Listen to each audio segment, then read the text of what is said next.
Olá, como você está? Tudo bem? Que a paz do Senhor esteja com você e com a sua família. Obrigada por sua companhia. É uma alegria estar aqui com você em mais uma videoaula do nosso curso de discipulado. E claro, é um privilégio recebermos esse alimento da parte do nosso Deus, a quem seja sempre dada toda honra, glória e louvor. Oremos, irmãos. Bendito Deus, amado Pai, em nome de Jesus, o teu Filho amado, nós te agradecemos, ó Pai, por essa oportunidade onde iremos aprender de Ti, a Tua santa vontade, Pai, para o nosso viver. Abençoa cada um que assistir a esta aula, abençoa-nos, ó Deus, abre o nosso entendimento, para que compreendamos e possamos colocar em prática, Senhor, a Tua santa vontade. Em nome de Jesus. Nós te oramos e já te agradecemos. Amém. Amém. O tema da nossa lição de hoje é chamado para uma vida de frutificação. É a lição de número 12 da apostila da Ediadalpe, Ser e Fazer Discípulo. Então, fique conosco, nossa aula está começando.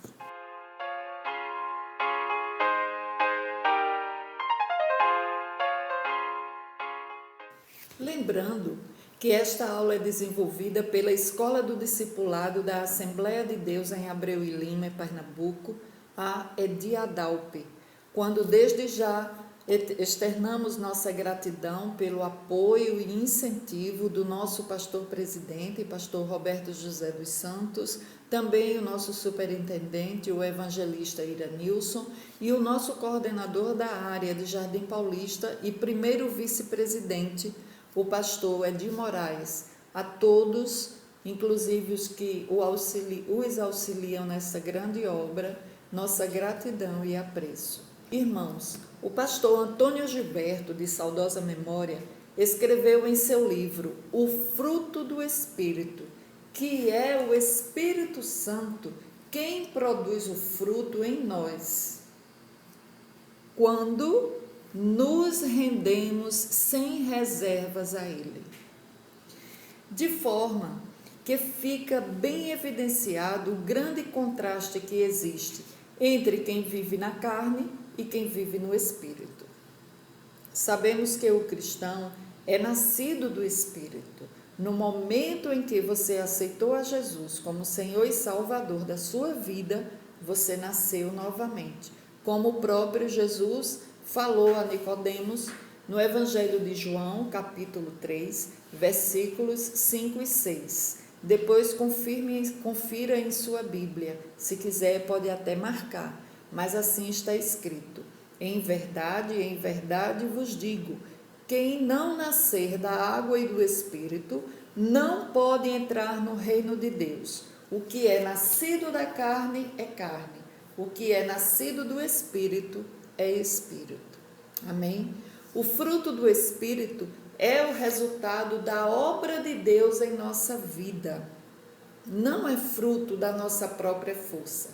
Quem é nascido de novo, quem aceitou a Jesus como Senhor e Salvador de sua vida, nasceu de novo, tem o poder do Espírito para não mais viver de acordo com sua natureza humana, a sua natureza pecaminosa, sua impaciência, seu orgulho, sua falta de bondade, enfim, pelo contrário, tem o poder do Espírito Santo para ajudá-lo a viver uma vida agradável a Deus.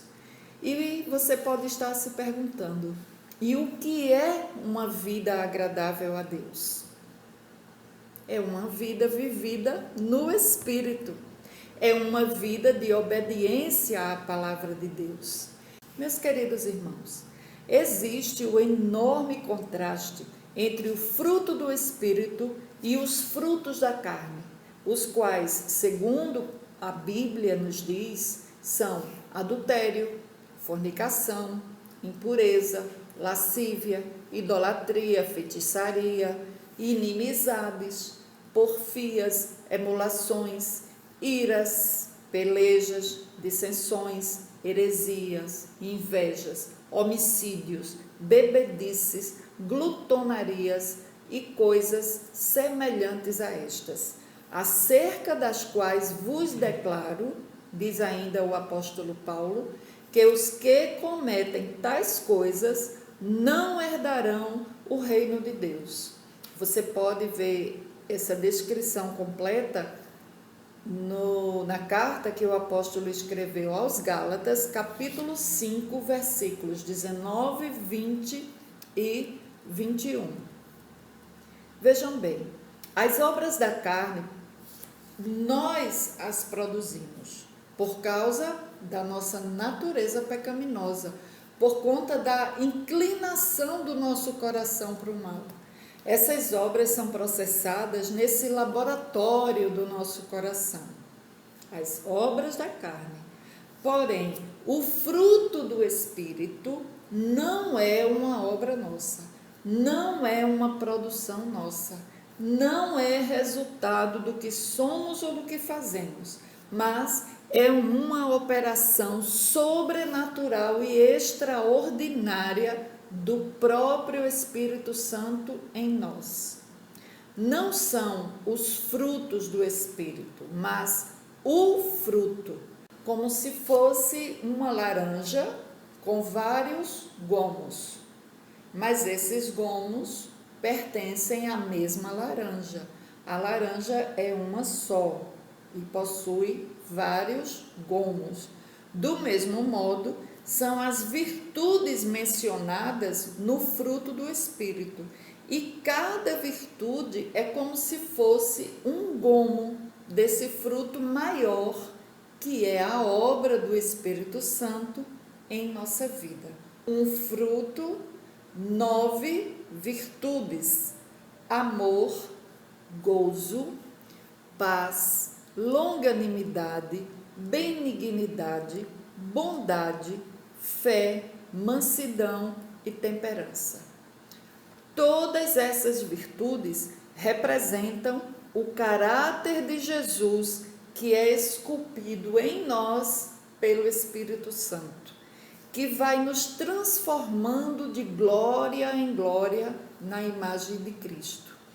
Uma pessoa que nasceu de novo, que é cristã, tem amor, mas também tem alegria, também desfruta paz, ela também é paciente, tem ânimo longo, ela é bondosa com as pessoas, ela demonstra o bem na prática às pessoas com bondade, ela é fiel às suas alianças e seus compromissos, principalmente na sua aliança com Deus, os seus compromissos com Deus.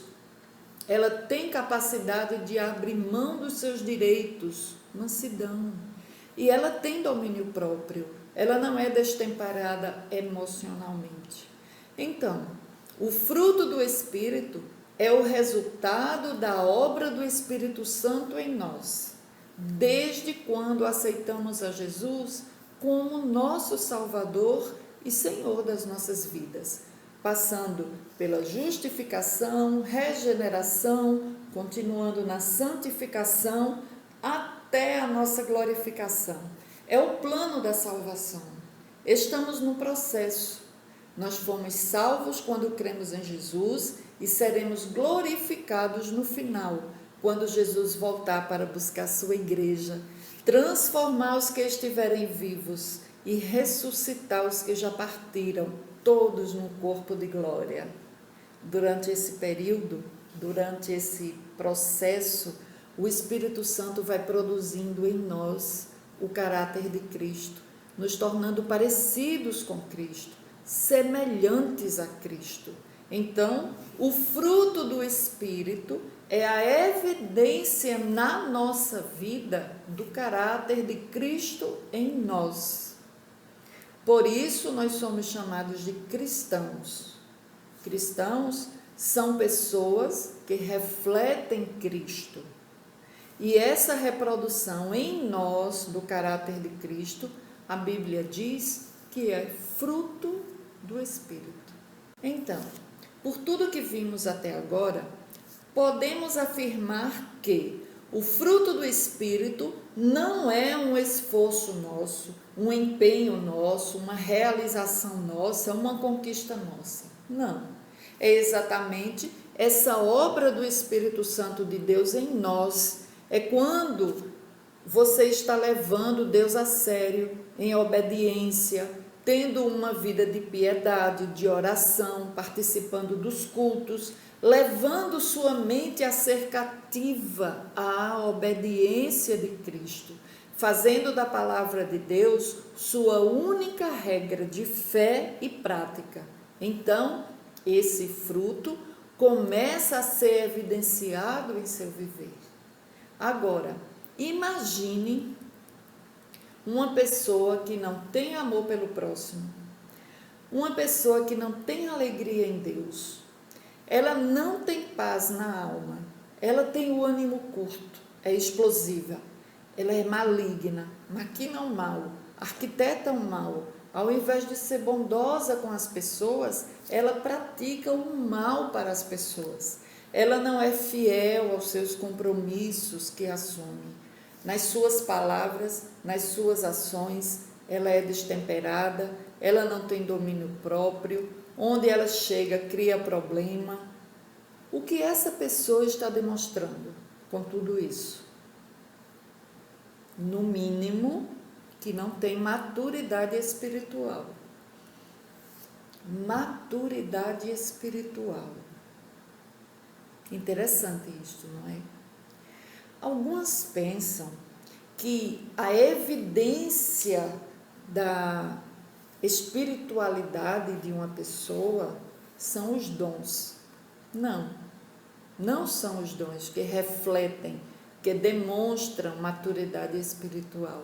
Por exemplo, quando o apóstolo Paulo se refere à igreja de Corinto, ele diz que, apesar deles possuírem todos os dons, era uma igreja imatura, era uma igreja bebê espiritualmente falando. Por que ele diz isso? Porque era uma igreja que, apesar de ter todos os dons, tinha problemas de moralidade, tinha deficiências doutrinárias com relação à ceia do Senhor, com relação à mordomia dos bens, tinha falta de limites na liberdade cristã, enfim. Paulo disse ser uma igreja imatura, apesar de ter todos os dons. Então, meus irmãos, o que define a maturidade cristã não são os dons, é o fruto do Espírito, é o caráter de Cristo esculpido em nós. Podemos dizer que o fruto do Espírito é a manifestação externa da obra interna realizada pelo Espírito Santo em nós. E que obra é essa? É a obra da regeneração. Nós já estudamos isso. Vejam bem, ele nos deu, o Espírito Santo, nos deu um novo coração. Quando aceitamos Jesus como Senhor e Salvador da nossa vida, fomos justificados e aí também fomos regenerados. Esta obra da regeneração foi feita pelo Espírito Santo, que nos deu uma nova vida, tirou o nosso coração de pedra, colocou um coração de carne. O nosso coração de pedra era duro, cauterizado para as coisas espirituais, para as coisas de Deus, quedado exclusivamente para o lado humano, o lado da carne, o lado do pecado. Mas quando o Espírito Santo troca o nosso coração, isso remete à ideia de troca, a intenção. Não nos quedamos exclusivamente para o lado do pecado, pelo contrário, começamos a nos envergonhar do que fazíamos, do que pensávamos, do que falávamos, nos arrependemos e nos envergonhamos do nosso passado. Fomos regenerados a uma nova vida. e Ele nos deu um novo coração, Ele mudou as nossas disposições íntimas, nos deu uma nova mente, nos deu uma nova vida, nos tornamos filhos de Deus, membros da família de Deus. Marque aí esses versículos. Efésios, capítulo 2, versículo 19, Evangelho de João, capítulo 1, versículo 12 e Romanos, capítulo 8, versículo 29. Leia esses textos e você vai ver que a sua Bíblia, através desses textos, está lhe dizendo: você, crente em Jesus, que nasceu de novo, você renasceu para dentro de uma nova família, passou a estar para com Deus numa relação de filho e para com Jesus numa relação de irmão. Esse é o nosso novo nascimento. Meus queridos irmãos, devemos sempre examinar a nossa vida. Veja o que falei, a nossa vida, não a vida do irmão, não a vida da irmã, não.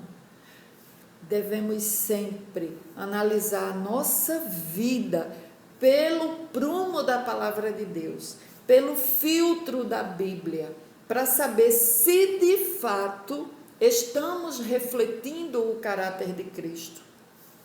Quando? Quando estamos dentro da igreja? Não.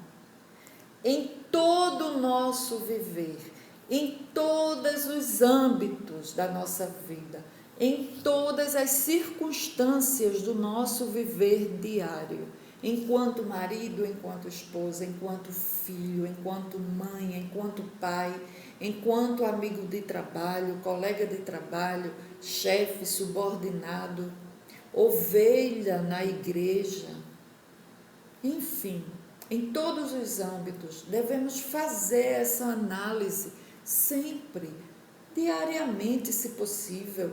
Como já falei em classe algumas vezes, a nossa caminhada é um processo progressivo, constante, não pode parar, é constante e progressivo, sempre em crescimento, sempre adiante, sem parar, sem estacionar, muito menos retroceder. Não.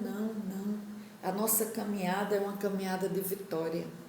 Nós devemos seguir sempre em frente. Não podemos desistir de seguir o nosso general, o nosso Pai. Amém, irmãos? A nossa carreira é uma carreira vitoriosa, é uma carreira grandiosa, porque nós vamos para a glória. Então, meus queridos, façamos sempre esse exame de foro íntimo. É entre você e Deus. Analise sua vida pelo prumo da palavra, como eu já falei. Use a Bíblia como filtro. A Bíblia. Não outra coisa a não ser a Bíblia como filtro. Porque se estamos refletindo o caráter de Cristo, então Ele habita em nós. E essa é a nossa esperança. Essa é a nossa verdadeira esperança da glória. Na carta aos Efésios, na carta aos Efésios, capítulo 2, versículo 12, o apóstolo Paulo descreve que o mundo pagão é um mundo sem esperança. O mundo sem Deus é um mundo sem esperança. Eles não têm esperança, mas nós temos a esperança da glória, a esperança da vida eterna com o nosso Pai, na glória, onde não haverá sofrimento, onde não haverá choro, onde não haverá dor.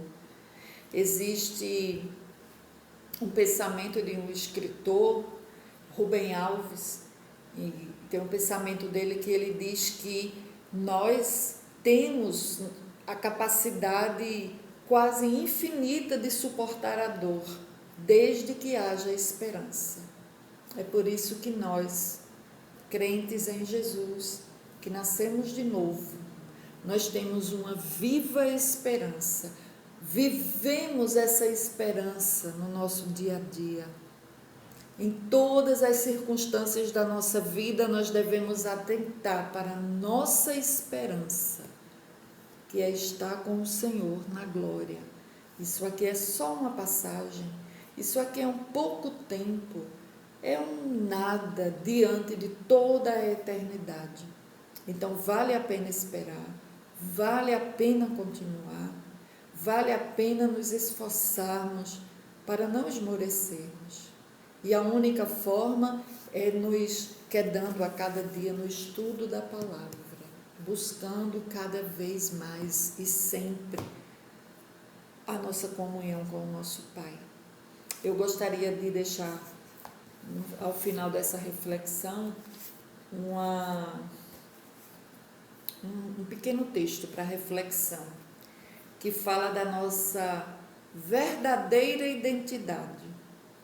Uma águia pôs um ovo no ninho de uma galinha. Com o tempo, a galinha chocou os ovos e, juntamente com os pintinhos, nasceu o filho da águia. Eles cresceram juntos e o filhote da águia, embora diferente, fazia tudo que uma galinha fazia: ciscava, comia minhocas e etc. Certo dia, o filhote da águia viu uma águia voando bem alto e pensou: eu queria ser igual àquela águia e voar bem alto. Moral da história: você é filho de Deus, feito à sua imagem e semelhança. Viva esta realidade espiritual, viva a sua nova identidade de filho de Deus. Você tem o Espírito Santo habitando em você. Você está sendo moldado com o caráter de Cristo. Então, o fruto do Espírito, as 9 virtudes do Espírito Santo, devem prevalecer em sua vida, devem ser colocadas para fora no seu dia a dia, na sua maneira de agir, na sua maneira de pensar, na sua maneira de falar, nas prioridades do seu viver. Tudo deve refletir o caráter de Cristo, que é o fruto do Espírito Santo na sua vida. Amém? Meus queridos, eu espero que tenha ajudado de alguma forma os irmãos a refletirem um pouco sobre a realidade da nossa verdadeira identidade como filhos de Deus, como cristãos, e que devemos refletir o caráter de Cristo. Amém? Eu agradeço a atenção de todos e oremos. Bendito Deus, amado Pai, em nome de Jesus, meu Senhor, nós te agradecemos por esses minutos que passamos aqui juntos, estudando a tua santa palavra. Nos ajuda a colocar em prática, Senhor, tudo que o Senhor tem preparado para nós. Abençoa, ó Pai, todas as escolas de discipulado. Sê com todos nós, ó Deus. Em nome de Jesus, nós te oramos e já te agradecemos. Amém. Amém. Deus os abençoe, meus queridos irmãos, e até a próxima, se assim o Senhor nos permitir.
Cheio do Espírito, cheio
Quantos querem?